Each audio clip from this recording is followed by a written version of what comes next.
კიდე უფრო წავა აქეთკენ. ანუ თერი თავი ამოცანა ჩვენ დღეს არის, რომ როგორმე დავაჩეროთ აი ეს სწრაფო უსკულისკენ კი არა, უსკულში სწრაფო უკვე. ადამიანის გასწრებით სახელმწიფო არ დაინგრევა, მაგრამ შეიძლება ნაწილები რაღაცები დაკარგოს. ანუ საფრთხოდ მანამ ისე ვამბობ, რომ მე მართლა მუშაობ ძალიან სერიოზულად აფხაზეთის მმართველობით და ეხლა ცხინვალის მმართველობითაც უფრო მეტად როგორც ჩანს ჩავერთვები აღსაქმეში. მანამ სანამ მე აღარ ვლაპარაკობ ოპოზიციაზე, არ ვლაპარაკობ რაღაც, მანამ სანამ სააკაშვილი არის ხელისუფლებაში, აფხაზებს და ოსებს არანაირი ინტერესები, ასე სახელმწიფოც არ ექნებათ. ოსებს თავს ვერ დავდეთ, მაგრამ აფხაზებს მართლა ეშინათ ძალიან რუსეთის. მათ რაღაც მათ სხვა რამე უნდა, საქართველო კი არ უნდა, სხვა რამე უნდა გარდა რუსეთისა.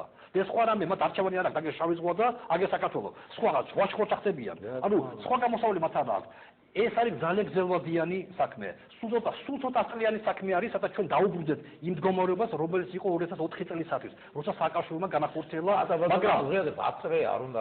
აი 2-3 წელი არ უნდა მე თვითონ. ნურავი ნუ მოიწყვებს თავს. იქეთკენაც დიდი ყევები დაიწყება, იქეთკენაც დიდი კატაკლიზმები დაიწყება. იცით რა, მე მიჩვენია გავსაზღვროს ჩემ სტრატეგია 10 წელზე და ადრე მოვაგავაკეთო ყველაფერი. ერთ წელზე გავსაზღვრო და ვერაფერი ვერ მოვიგო. ანუ კაფეოდ გამოკვეთილ სტრატეგიულ ნაცვლად გრძელვადიან სტრატეგიები. როგორ მოძრაობ, რას ვაკეთებ და მთავარი პირველი ამოცანა, რა თქმა უნდა, ხელისუფლების შეცვლა. სხვანაირად არ გამოვა. ამიტომ სხვა კომპონენტებში და მათ შორის კონფლიქტის მოგვარებაში აუცილებელია ხელისუფლება წავიდეს. თუ არ წავიდა, მაშინ იქნებით ისე ყოს მithქვედი ხალხო, რომ დედამიწის ზურგზე, არა დემოკრატიაში ცხოვრობს 80% მოსახლეობისა. მთელი აფრიკა, ლათინური ამერიკა, აზია, მხოლოდ ევროკავშირი, ამერიკის შეერთებული შტატები, კანადა, ჩილე, ლათინურ ამერიკაში შეიძლება ავსტრალია, ახალი ზელანდია, იაპონია, მორჩა. სახელმწიფოები რომ ცხოვრობენ დემოკრატიაში, ხალხი მართავს ვითარებას. ანუ ჩვენ არა ვართ სხვებზე უარესები თქვათ ასე, ანუ ჩვენ ვართ უმრავლესობაში, თუ მინდა 80%-ში ვართ. გვაქვს შანსი აღმოჩნდეთ უმცირესობაში, ანუ გავდივიდეთ დემოკრატიაში, გავხდეთ ევროპა. ამის შანსები გვაქვს. ამის ბატონო, მე მგონი ყოველთვის 20%-ში ვიყავით ჩვენ. ყოველთვის საკუთრად გავნებით. ისტორიულ როგორ ამბობს 20%-ს გაყალბებას ფოს ადამიანი მიდის და ორი ვიყავდა როდესაც გიყალბებენ ესე იგი შენ დემოკრატია მე ვაპარაკობ ადამიანზე რომელიც მიდის და აყალბებს არჩევს რომელიც ოჯიბეში უნდა რამდენიმე პერიოდის მოწმობა აბატე ამაზე მე ვაპარაკობ სულ ერთი წამით აი ეს გადაღებული მონტენეგრო რა შემოიღეს ახლა სათაური აქ ერთმა ბიჭმა გაახმოვანა სტუმარი იყო ბარეაში მათ არ გააყალბეს ჩერნიგორიაში არჩევნები 46% სერბიელს ცხოვრობდა ჩერნიგორიელების და იქ დარჩენილები აშკარა ყველგან იწერება ინტერნეტში რა შეხედეთ გადაძგილია მასალები ანუ კრიმინალები შეიძლება ადამიანმა მუცოში დანა ჩაიწყალს და გადარჩა შეიძლება ჩაიწყალს და არ გადარჩა ეხლა ამაზე მინდა რომ საზოგადოება აშკარა დემოკრატიული არის ჩვენთან აშკარა საზოგადოება არის დემოკრატიის მომთხოვნი. ანუ დემოკრატიის თუ შეიძლება თქვა მოგობა არის. აი მაგ მშვენიერია. მზაობა არის დემოკრატიისა, ჩვენი დემოკრატიის მზაობა ჯერ ვერაფერს ვერ გადადებდა დემოკრატიულ ინსტიტუტებში. ანუ დემოკრატიის პროცედურა მუდმივი მოქმედება. აი საზოგადოებაში ვერ გადავიდა აღახსენეთ რა ბატონო პაატა ალმახსოვს მე თქვენ 80-იან წლებში აქ იყავით თუ არა? აქ იყო ვიყავი სათავსო ვარ. ხო სწავლობდით თქვენ სადღაც. ყაზახստანის 79-84 წლამდე. ხო თქვენში აი მე მგონი 86-ში თუ 7-ში იყო საერთო მოძრაობის დონეზე გავიდა ეს რკინიგზის მშენებლობის საწინააღმდეგო აქცია. აი კაცად მშვიდობიანი, რაფინირებული აკადემიური გამოსვლა იყო. აი მაშინ ჩადა რომ ჩვენ დემოკრატიული საზოგადოება. მაშინ იმიტომ ადამიანების მოთხოვნილება იყო რუსეთიდან გამოყოფა. ამოცანა იყო სულ სხვა. არ იყო ველური გამოყოფა. ამიტომ საოცრად ცივილიზებული. თქვენ თავად ბრძანეთ ერთი urna არ გადაბრუნებულა აგეთ 13 იანვრის ძალიან კარგად მახსოვს 26 მაისს აგეთ 200,000-იანი მსვლელობა იყო იქა საოცრად დისციპლინირებული და ესერად იქცეოდა საზოგადოება 15 პარტიის ხელმოწერა ამ დეკლარაციაზე საქართველოში არ მინაშე იმაზე რომ საქართველოში არის დემოკრატიული მოთხოვნები მაგრამ არ არის დემოკრატიული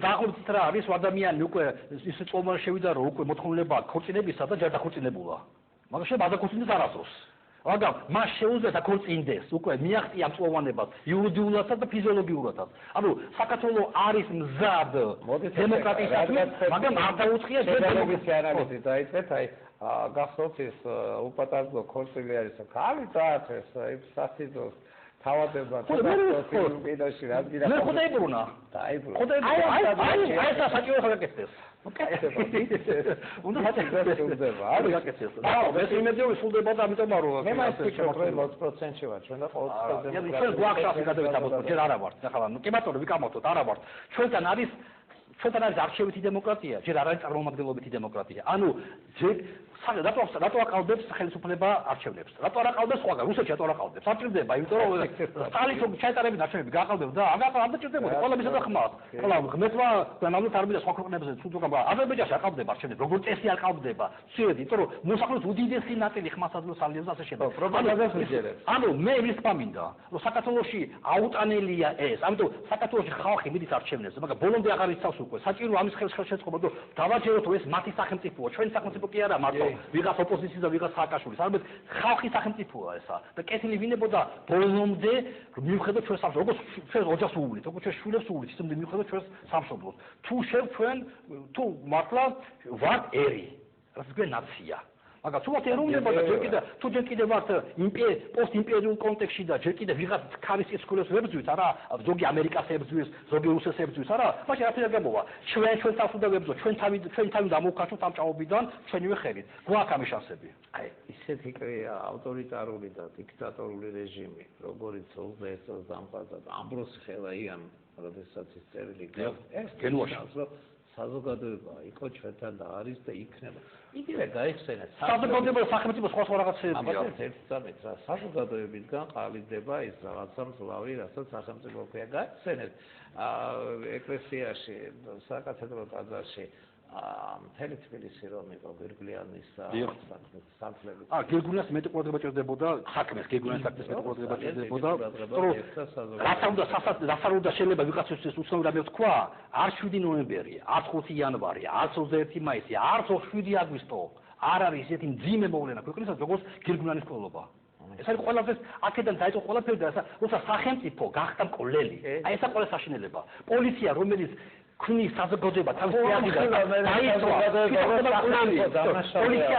პოლიციასაც აკვდება ხელში ადამიანები, ხო გახდება, მაგრამ მე მივიდოს გამოძიება და ისჯება ყველა. ჩვენმა პოლიციამ გაამართლა და სხვებს დააბრალა ყველაფერი. როგორც გირგლიანის შემთხვევაში, ისე რობაქიძის შემთხვევაში. ანუ ეს არის ყველაზე ამაზე როცა ამბობენ სახელმწიფო ვართ, სწორედ ამიტომ არა ვართ სახელმწიფო. როცა პოლიცია საზოგადოება როცა ეს არის გამოხდა სახელმწიფო გამო თეატრობების სახელმწიფო საბრძოლო რა ამიტომ მე ვიმაჩნია რომ ყევა მოხდა ქართულ ცნობიერებას მაგრამ მე ვიმაჩნია რომ ეს არის საზოგადოებრივი რეაქცია და სახელმწიფოებრივი რეაქცია ჩვენთან არის ძლიერი საზოგადოება საკავშირო ზოს იყო ძლიერი ქართული საზოგადოება ხონდა მთელი ქართული გენი გადიოდა კულტურაში თეატრში კინოში ფეხბურთში სპორტში როცა გავდით სახელმწიფო ეს შეიცვალეს დიდი турბულენტობა შეიცვალა პოლიტიკური საკავშირის ჩვენ გვყავდეს უკვე არმიას მთავრობას პრეზიდენტის პარლამენტის სასამართლოს და უკვე უნდა დღეს ქვეყნებში სულ სხვა ამოცანები დგას ვიდრე კარგი კინო, კარგი თეატრი, კარგი სპორტსმენები.